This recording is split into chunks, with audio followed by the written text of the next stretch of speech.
punya ide, tapi ideku biasa aja. Kak, aku punya banyak ide, tapi aku nggak bisa menyampaikannya karena aku takut ideku ditolak, karena aku takut ideku dipandang jelek. Nah, teman-teman, malam ini kita bakal bahas tuntas supaya kita bisa mengatasi hal-hal tersebut ya. Oke, Kak Olive boleh di next. Kenapa sih Kak harus ngide segala? Emang ide itu punya peran atau punya dampak segede apa sih? Nah, kenapa penting teman-teman? Ya karena ide itu adalah cara kita bersuara. Kadang ide itu bukan cuma soal pintar, tapi soal peduli dan berani ngomong. Karena ide kita bisa ikut andil gitu. Nah, di majalah Sandi sendiri, ide dari tim magang tuh sering banget atau selalu dipakai buat konten asli. Jadi bukan cuma sekedar latihan, tapi kita bisa lakukan kontribusi yang nyata. Nah, jadi ingat ya teman-teman, berani ngide berarti berani ikut bikin perubahan, berarti berani memberikan bentuk kontribusi yang nyata. Boleh di next, Kak? Oke, selanjutnya ada mitos versus fakta dari ngide. Mitos faktanya adalah ide itu datang dari orang yang jenius. Sedangkan faktanya, ide bisa datang dari siapa saja yang peka sama sekitarnya. Nah, memang banyak banget yang mikir, bukan cuma teman-teman aja, aku pun sering mengalami hal tersebut, kadang mikir, ih iya juga ya, ide itu kadang bisa aja cuma bisa dimiliki oleh orang yang IQ-nya tinggi, IQ 200 mungkin, atau mungkin ide itu cuma bisa dimiliki sama si ranking 1 Kak, atau ide itu cuma bisa dimiliki sama orang-orang jenius yang ikut Class of Champion-nya ruang guru misalnya. Nah, padahal bukan seperti itu teman-teman, karena banyak banget terkadang ide-ide itu yang keren, ide-ide yang keren itu datang dari orang yang peka. Aku kasih contoh, misalnya ketika kamu lihat teman kamu capek karena ngerjain tugas, terus kamu mikir, gimana ya kalau kita bikin sistem belajar bareng supaya kita nggak merasa capek sendirian gitu loh, gimana ya? Itu aja hal kecil kan, tapi bisa bikin ide yang sangat berdampak gitu loh. Boleh di next, Kak?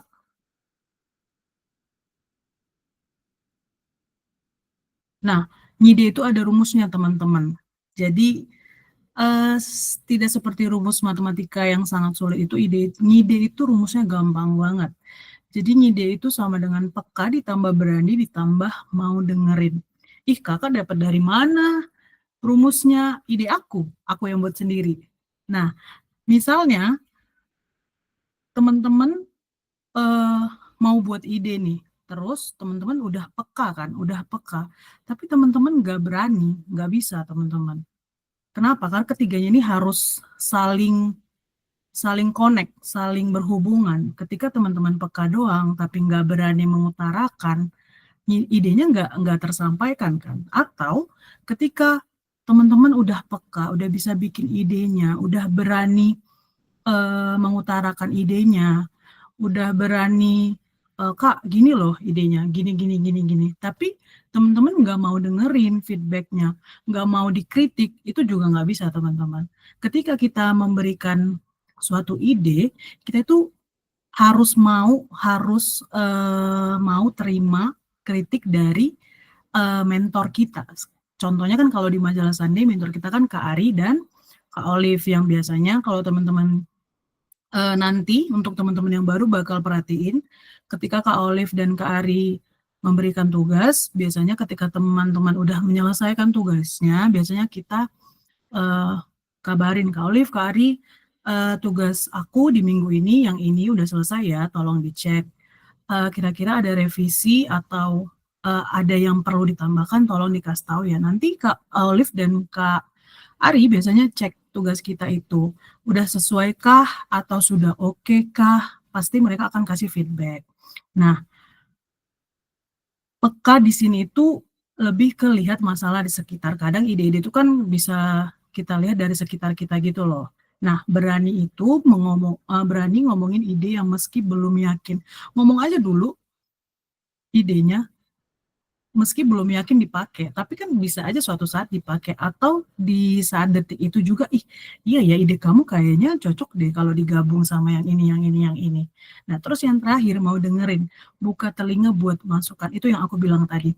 Teman-teman ketika peka dan berani tapi nggak mau dengerin, ide itu tidak akan menjadi maksimal. Oke, Kak Olive, boleh di next.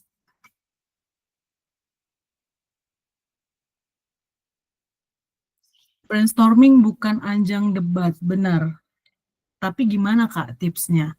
Tipsnya yang pertama adalah jangan ngejudge ide teman, karena teman-teman harus tahu semua ide yang keluar dari kepala pikiran teman-teman itu adalah baik dan bagus, tidak ada ide yang jelek. Yang kedua, tulis semua ide dulu, saring belakangan.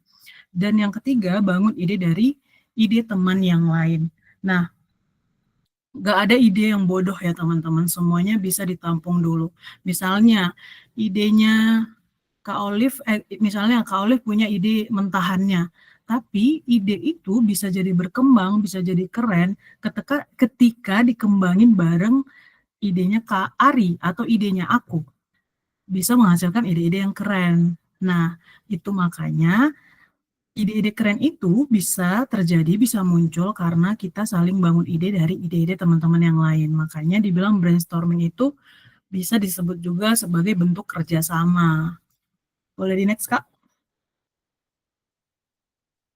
Nah, aku akan kasih contoh ide konten, contoh yang sederhana lah ya. Nah, ini ada eh, misal kamu adalah anak magang konten, terus kamu ngelihat banyak teman-teman kamu atau kamu sering lihat di Instagram, di X, di TikTok bahas soal quarter life crisis. Mungkin teman-teman ada yang udah pernah dengar atau sedang mengalami. Jadi aku jelasin sedikit, quarter life crisis itu adalah dari fase perubahan dari masa muda ke masa dewasa. Biasanya itu dialami di umur 24, 25, bahkan 26 juga ada yang masih ngalamin gitu. Nah, dari eh, dari soal permasalahan quarter life crisis ini, kita itu bisa ngusulin konten kayak misalnya kita buat podcast yuk untuk ngomongin soal quarter life crisis itu, atau kita bisa bikin konten di IG, mungkin bisa berupa kutipan, atau mungkin bisa berupa polling, misalnya siapa nih yang ngerasa kayak gini juga, aku juga ngerasain tahu gini gini gini gini. Nah, jadi dari satu ide kan tentang quarter life crisis, tapi bisa jadi tiga konten yang berbeda. Bayangin satu ide bisa dikembangkan ke banyak bentuk. Keren kan teman-teman? Selanjutnya Kak, nah, ada contoh lain lagi, dari ide sederhana bisa jadi ide yang besar. Misalnya, gue nggak ngerti jurusan kuliah, bisa jadi artikel dengan judul Bingung Jurusan, ini panduannya. Terus yang kedua ada gue insecure sama badan gue, bisa jadi konten self love challenge. Terus yang ketiga, ada temen gue toxic banget, bisa dijadiin podcast dengan judul Temen Tapi Racun. Lihat kan, idenya sederhana banget, tapi karena relate, karena karena dialami beberapa orang, bisa jadi konten yang berguna dan banyak yang suka. Bukan cuma berguna dan suka, tapi bisa berdampak dan membantu teman-teman yang mungkin sedang mengalami hal tersebut. Boleh di next, Kak.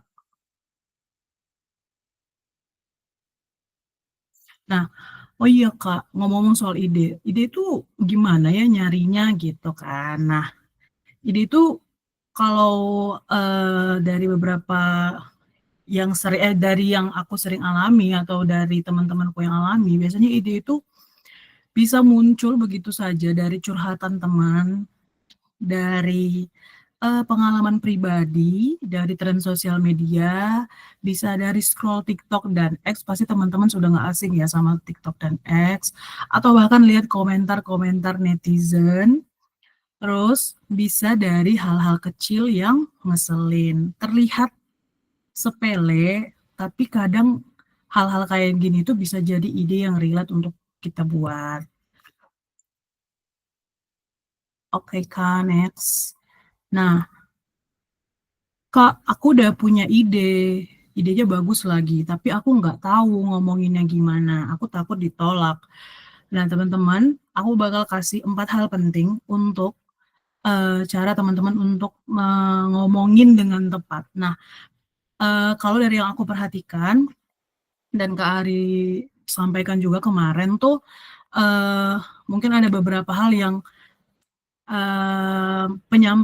idenya udah ada tapi penyampaiannya kurang, atau bahkan ada yang sebenarnya bisa eh, tapi kekuatan stalking-nya, kekuatan research-nya masih masih belum maksimal gitu. Mungkin ada beberapa dari teman-teman yang mengalami. Jadi aku bakal kasih 4 hal pentingnya itu, gimana cara ngomongin ide ketika teman-teman udah punya idenya tersebut. Jadi yang pertama itu jelas, jelas tujuannya apa, singkat, jangan muter-muter. Kalau udah bicarain A, jangan langsung ke Z.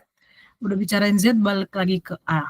Yang ketiga, relate kenapa ide ini penting buat audiens.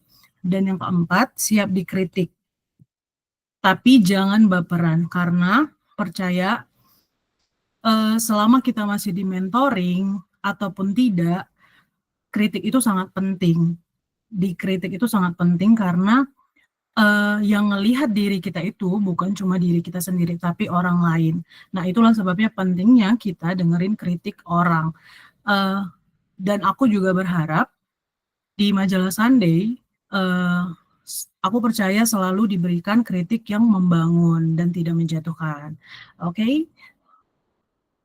Tujuan kita di sini bukan cari tepuk tangan ya teman-teman, tapi cari tim yang bisa bantu eksekusi ide kita bareng-bareng. Jadi harus siap dikritik. Oke, next Kak. Nah, apa yang aku dapatkan hari ini? Ide itu soal keberanian, ide receh pun bisa berdampak. Brainstorming berarti kerja tim. Jadi teman-teman, ide itu bukan soal pintar-pintaran, bukan harus TOEFL-nya 500, bukan harus si ranking 1, bukan harus IP-nya harus 4, harus cum laude, bukan. Tapi soal peka, berani, dan mau dengerin. Tapi di antara yang ketiga ini yang paling penting adalah berani. Teman-teman harus ingat kalau teman-teman enggak berani, teman-teman enggak akan kemana-mana. Jadi harus berani. Terus, enggak semua orang bisa bikin ide yang langsung keren, langsung wow, langsung spektakuler. Tapi itu semua butuh proses. Makanya kita semua di sini itu di Majalah Sunday dikasih wadah untuk bisa belajar bareng, mengulik bareng, bekerja sama dengan bareng. Terus, untuk menutup, aku mau ngucapin terima kasih untuk teman-teman yang ikut ngeronda hari ini. Kalian keren, udah ngeluangin waktunya. Terima kasih. Mungkin di akhir slide, aku ada kasih mini session, Kak. Nih, oke, anggap aku mau kasih teman-teman latihan kecil sedikit. Anggaplah kita ini adalah tim kreatif buat acara 17-an. Kira-kira teman-teman ada yang mau kasih ide nggak ya? Nggak usah malu karena tidak ada ide yang jelek di sini. Teman-teman boleh dari kolom chat atau dari atau boleh unmute. Silakan.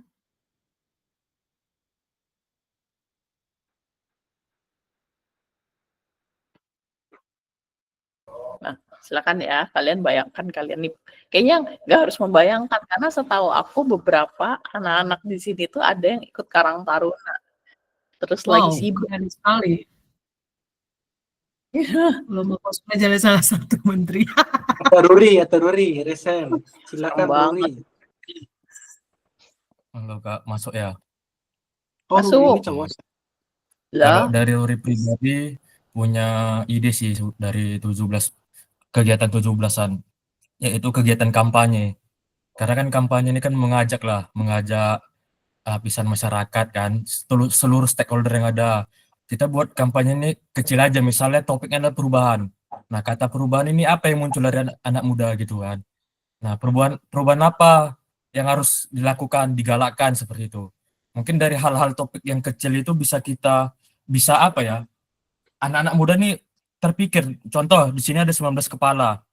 Nah, tentang perubahan itu untuk Indonesia itu kan pasti apa ya, melebar gitu. Nah, perubahan apa yang bisa bisa dilakukan gitu. Nah, perubahan itulah bisa bisa mungkin kita kampanyekan, nah gitu. Kegiatan-kegiatan itu bisa berupa lomba, video pendek, tulisan. Nah, hal-hal itulah yang menurut saya bisa bisa nih gitu untuk mengajak anak muda gitu dengan seluruh apa ya, stakeholder yang ada gitu. Kegiatan-kegiatan 17 Agustus itu, Kak. Mungkin itu sih. Nice. Oke, thank you Ruri sudah share ide. Ada teman-teman yang lain yang mau share? Ayo, siapa nih Ayo. yang sharing? Idenya bisa apa nggak harus yang Iya. gimana Bang, ide sederhana aja gitu ya. Apapun yang Misalnya bikin kalau di sekolah lomba menghias ruangan kelas kalau sekolah, atau lomba pakai baju adatnya Indonesia, bisa tuh lomba. Mungkin ada teman-teman yang mau memberikan ide lagi?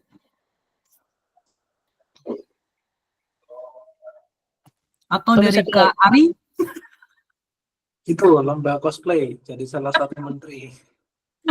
Siapa? Lomba bikin nasgor ada di sekolah saya. Wow. Nah, itu seru tuh, naskah. Seru tuh. Iya benar. Dari Terima kasih.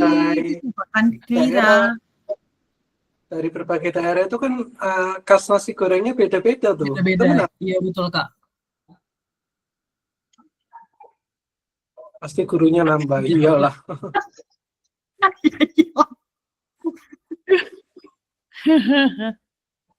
Thank you Keira. Ngobrol terkait fenomena bendera One Piece. Keren. Nah, ini juga nih. Diskusi gitu ya, diskusi kritis gitu. Itu anak-anak podcast juga bikin itu episode ngomongin bendera One Piece. Iya sih Kak. Itu 17 Agustus juga itu udah pasti pakai kaos One Piece juga sih. Saga. Lomba fashion show. Daur ulang merdeka. Wow, keren. Menarik. Storytelling tentang fenomena terbaru seputar perpolitikan Indonesia. Wah, anak-anak sekarang peka politik banget, keren banget ya. Cornelius ya. Kita rehat sejenak. Lomba tebak lagu kemerdekaan, soalnya Gen Z sekarang banyak tahu lagu TikTok doang, Kak. Aduh, benar lagi, iya. Statue. Aduh, statue. Oke, teman-teman. Terima kasih ya sudah memberikan ide dan terima kasih juga sudah join. Mungkin aku balikin ke Kak Ari dan Kak Olive. Mungkin ada yang mau ditambahkan terkait materi ronda hari ini. Terima kasih. Tambahan nih tadi Vina. Open mic kreatif merdeka biar jadi wadah ekspresi kreatif anak muda. Mantap. Wah. Kalau ngebom alias gak lucu ditimpukin ya.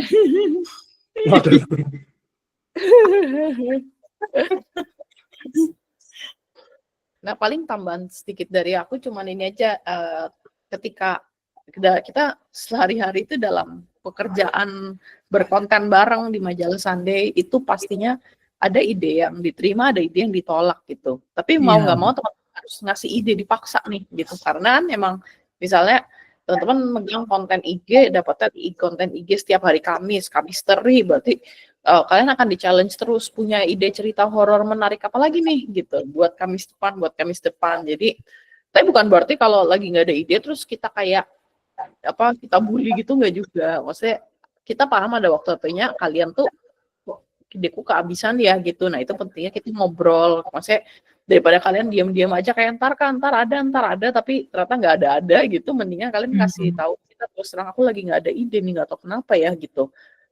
Kita tahu juga ya bedanya antara yang udah coba nyari tapi nggak nemu ide, atma yang emang males aja gitu, terus biar gampang bilang aja nggak ada ide. Nah, Biasanya itu memang kelihatan sih Kak. aromanya terendus dan tercium. Nah, itu kalau kalian speak up aja terus terang nggak apa-apa. Kita kan di sini kerja berkelompok, kita kan saling bantu gitu. Aku, Kak Ari pasti dan teman-teman yang lain akan bantu kayak ini aja itu aja gitu. Menurutmu menarik nggak? Nah, satu hal lagi pasti nggak tidak kan akan ada ide yang diterima, akan ada ide yang ditolak gitu. Aku sangat senang nih kalau teman-teman punya sense of ownership atau rasa kepemilikan atas konten yang kalian bikin di majalah Sunday. Kan dari awal pas onboardnya aku selalu bilang ya, pokoknya moga-moga karya-karya yang teman-teman bikin di majalah Sunday itu karya-karya secara personal kalian tuh benar-benar bangga bisa menghasilkan karya itu gitu loh, kalian banggakan. Pas kalian ngelamar kerja, HRD nanyain ada foto karya sebelumnya nggak yang pernah diterbitkan di media, kalian bisa kasih linknya dengan bangga gitu, kayak ini loh karya terbaik aku di dalam organisasiku sebelumnya gitu. Tapi kadang sense of ownership itu bisa membuat kita kayak merasa baper gitu ketika ide kita ditolak. Itu sering terjadi tuh. Jadi memang tarik-menarik sih antara kita kan merasa misalnya kita dapat segmen Kamisteri di majalah Sunday, kita dapat segmen horor, kita ngerasa sangat memiliki nih dengan konten-konten Misteri Sunday selama 3 bulan ke depan. Nah, itu bagus gitu. Itu juga spirit yang kita inginkan tumbuh di dalam diri kalian. Tapi kadang sisi agak kelamnya adalah kalian jadi agak susah untuk menerima ketika ini enggak deh gitu, kita ngasih feedback gitu ya, jangan ini deh kita ganti yuk gitu, atau kita modif ke arah yang berbeda. Nah, paling tipsnya sih begini, kalian harus belajar memisahkan antara diri kalian dan ide kalian gitu. Ketika ide kalian ditolak oleh tim gitu, karena satu dan lain hal itu bukan diri kalian yang kami tolak gitu, kami tetap menerima kalian sebagai bagian dari majalah Sunday gitu. Diri kalian itu tetap diri kalian utuh, tapi yang ditolak adalah idenya kalian gitu. Itu perlu dipisah karena ketika itu jadi satu dalam pikiran kalian gitu, itu pasti ketika kalian menerima feedback tuh jadi kesel aja bawaannya gitu, karena kalian merasa diri kalian yang ditolak gitu. Padahal sebenarnya hanya ide kalian aja yang ditolak, dan ditolak pun ya kalau dalam industri media itu mungkin kalian pasti pernah ngerasa kok ideku ditolak padahal ideku bagus kok gitu. Jadi memang pada dasarnya ketika terutama dalam industri media ya, ketika sebuah ide ditolak itu juga nggak berarti absolut 100% ide kalian itu jelek. Hanya belum cocok sama karakter medianya gitu. Ini misalnya dulu kalau di industri literatur ya, kita penulis yang punya naskah novel gitu. Kita ibaratnya kita punya naskah novel romance, tapi kita kirimnya ke penerbit buku pelajaran gitu. Ya naskahnya ditolak, tapi bukan karena naskah cerita romance kalian jelek, tapi wadahnya yang nggak pas sama naskah kalian. Jadi bisa aja misalnya kalian punya ide tentang wah sekarang banyak ibu rumah tangga yang merasa kesepian dalam pernikahan, mau ngangkat konten soal itu, pasti ditolak di majalah Sunday. Tapi itu sudah bukan karena idenya buruk, hanya aja medianya yang belum tepat. Misalnya kalian menghubungi media untuk ibu rumah tangga, pasti cocok tuh idenya gitu. Jadi kurang lebih seperti itu. Jadi semoga kita nanti dalam bulan-bulan ke depan kita bisa saling berdiskusi dengan sehat, dengan saling menajamkan pemikiran satu sama lain dengan baik gitu. Oke, ada. Misalkan ya teman-teman ini dalam tanda kutip, oh ya nih lebih sering nggak ada idenya. Ekspektasi aku secara personal adalah ya udah kami coba kasih percikan dikit ide kecil, silahkan kembangkan. Jangan sampai apa ya? Yang pasti kalau aku sih, aku bakal menolak kalian, maksudnya kayak males gitu berkomunikasi dengan orang yang dia udah nggak bisa ngide, nggak bisa ngembangin ide, itu tuh buat aku udah kayak wah red flag nih orang nih. Kalau aku personal ya, tapi ya kalau aku tidak mewakili majalah Sunday seutuhnya karena Kak Olive orangnya jauh lebih penerima orangnya, lebih baik orangnya daripada aku gitu. Kalau aku representasi sisi jahatnya gitu. Nah, balik lagi soal ide itu nggak harus sesuatu yang wah gitu. Bahkan sesuatu yang buat aku pun ya udah message-nya kuat pun juga nggak apa-apa gitu. Nah, aku minta tolong Kak Olive bantu share screen Oke. yang tadi aku chat. Jangan lupa audionya ya. Oke.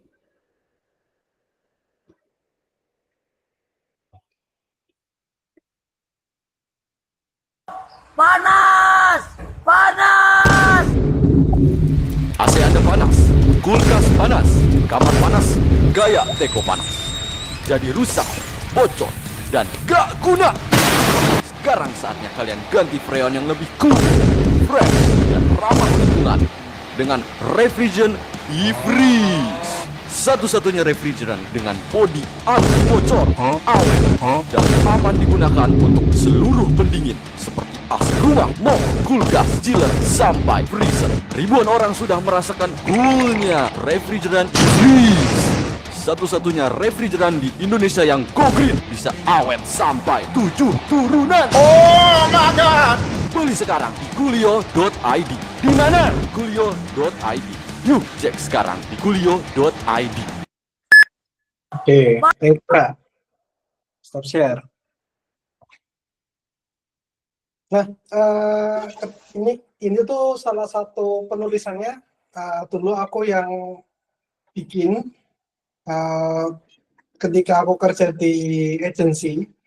Nah, kliennya itu adalah dia jualan refrigerator. Itu kan sesuatu yang susah ya. Lu mau jual di IG kayak gimana nambahin awareness-nya? Ya udah. Kadang itu kita bisa mikirnya adalah oh ya kita prosesnya adalah aku mencari berbagai referensi gitu iklan-iklan gitu. Makanya kadang ada beberapa platform yang aku pakai itu nggak aku pasangin premium kayak YouTube. YouTube ada yang premium, ada juga yang aku masih mengkonsumsi non premium, atau mungkin Spotify ada yang premium, ada yang non premium juga. Kadang aku masih konsumsi. Kenapa? Fungsinya adalah aku dengerin. Ketika ada iklan itu kita coba mempelajari, balik lagi ke teman-teman belajar di onboarding itu konteksnya adalah reverse engineering. Kita nyoba membedah, oh iya ya iklan kayak gini ini menarik ya, oh iklan kayak gini ini bagus ya. Bagusnya kenapa? Oh iya eksekusinya sinematik banget, absolute cinema banget gitu misalkan. Atau mungkin oh iya ini konsepnya alay tapi itu kita jadi ingat nih nama brand ini. Misalkan brand yang sering diulang itu pas waktu Adsen itu apa ya sekarang? Masih ada nggak yang nonton TV?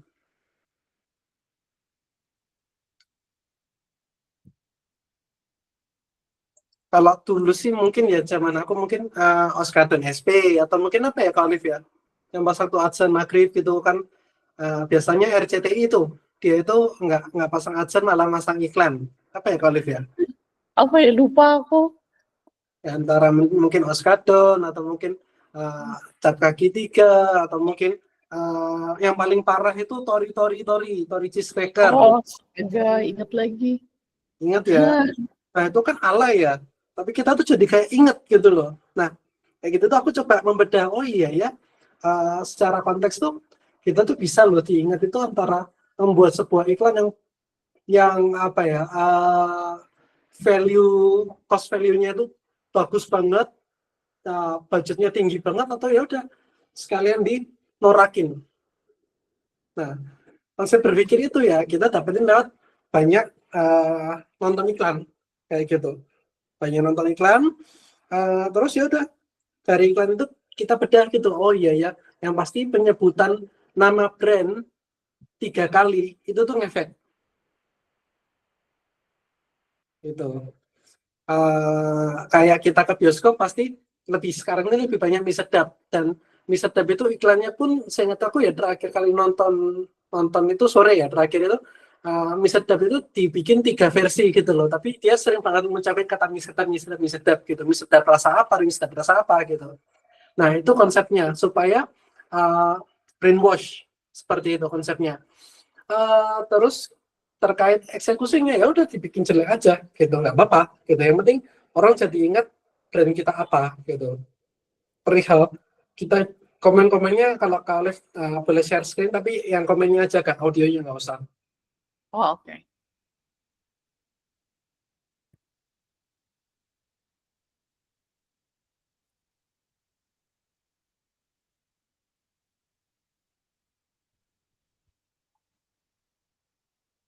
Bisa? Bisa.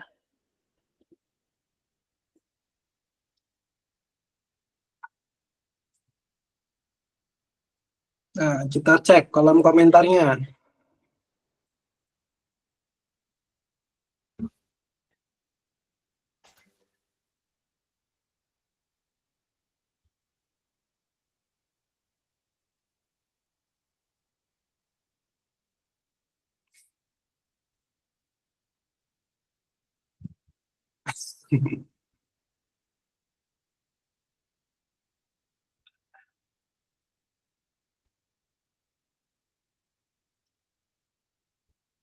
Nah, kayak gitu. Nggak apa-apa. Yang penting kan orang makin aware aja sama brandnya kita gitu. Oh iya, si Julio, si yang pasang iklan lucu gitu.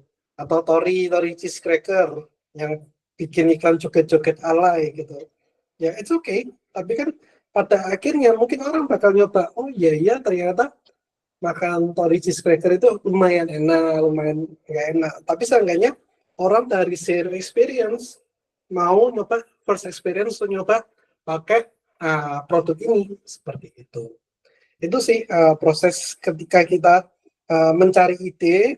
Kalau aku ya mencari ide, mengembangkan ide gitu, seperti itu. Jadi jangan, harapanku adalah jangan lupakan materi onboarding kita tentang critical thinking, bagaimana kita membedah SWOT dalam diri kita, dan juga reverse engineering untuk setiap hal-hal yang ada di sekitar kita.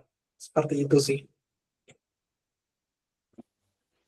Dan dalam mengumpulkan ide juga nggak apa-apa, jangan khawatir untuk berbeda gitu.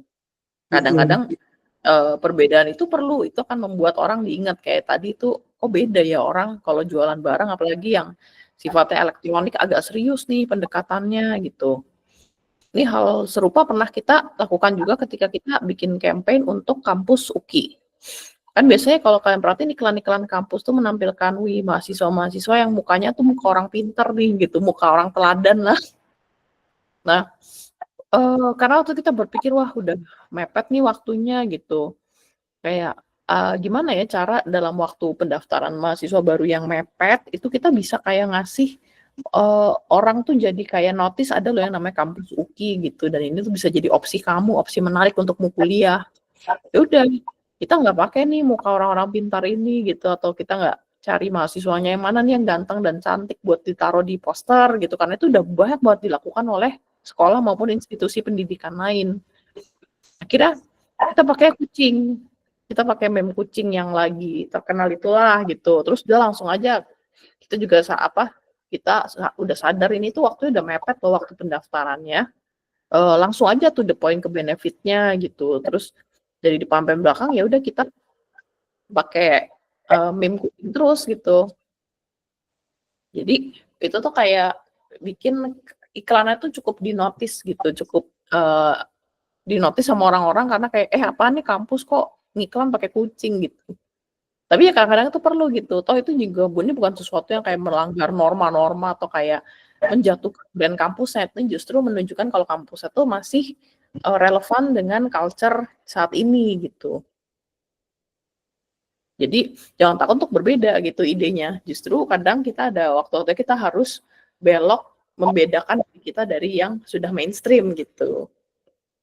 Malah aku inget tuh ya stand up comedian yang aku suka ya, Panji Pragiwaksono. Dia tuh quote yang paling aku suka itu adalah sedikit lebih beda, lebih baik daripada sedikit lebih baik. Gitu. Ketika ya sesimpel kalau misalkan hal yang bikin aku kayak wah banget gitu, Event 13 atau Event 14 ya, dia itu sudah bikin Dynamic Island. Itu kan hal yang sangat beda ya. Orang-orang tuh pengen banget menyembunyikan kamera sampai bikin kameranya itu kependem sama layar gitu, malah dia itu ya udah dibiarin aja, jadiin gede aja, jadiin tompel aja sekalian gitu. Itu tuh salah satu contoh ya udah berpikir beda aja gimana. Itu tuh wujud nyatanya. Dan pada akhirnya brand-brand lain malah ngikutin si Dynamic Island itu. Itu suatu yang menarik sih. Tuh. Nah, kurang lebih itu pengantar ya dari kami untuk menyambut masa, terutama buat teman-teman yang baru onboarding ya, untuk mulai masuk masa dinasnya nih. Nah, berarti kan minggu depan kita kan mulai ngomongin penugasan nih ya. Mungkin nanti tunggu aja, nanti Kak Ari atau Kak Tere akan ngontek kalian di Discord untuk ngasih tahu kayak jadi kalian kita akan ada meeting yang lebih kecil-kecil gitu, di grup kecil-kecil kayak misalnya kita lihat nih, oh ini yang udah jelas nih tertariknya penulisan artikel SEO, kan kita kelompokin nih jadi satu bareng gitu, kita akan ngobrol di sana soal teknis pengerjaannya gitu. Jadi tungguin aja kabar dari kita. Mungkin apaan? Senin. Oh, mulai Senin ya dikabarinnya ya. Yoi. Oke, ya kurang lebih begitu. Dari teman-teman, apakah ada yang mau ditanyakan atau ditambahkan? Kak, maaf sebelumnya. Jadi kan saya dari kampus itu harus WFO. Kemungkinan aku untuk masuk WFO-nya tuh kapan ya, Kak? Kalau nggak Selasa, Rabu ya, nanti kami chat di hari Senin ya. Oh, terima kasih, Kak. Oke. Ada lagi pertanyaan lainnya? Berarti barengan yang UMY juga ya? Ya, boleh lah. Biar sekalian. Atau materi hari ini sudah cukup oke? Kalau sudah cukup oke, boleh kali kasih reaction mungkin ya. Ya, kalau sudah jelas boleh nih. Thank you Vina, thank you Harjuna, thank you Windy, thank you Keira, thank you Alia, thank you siapa lagi kelewatan Kania, Cahaya. Ya udahlah. Ya, oke deh. Sepertinya udah cukup jelas ya. Aku stop record dulu.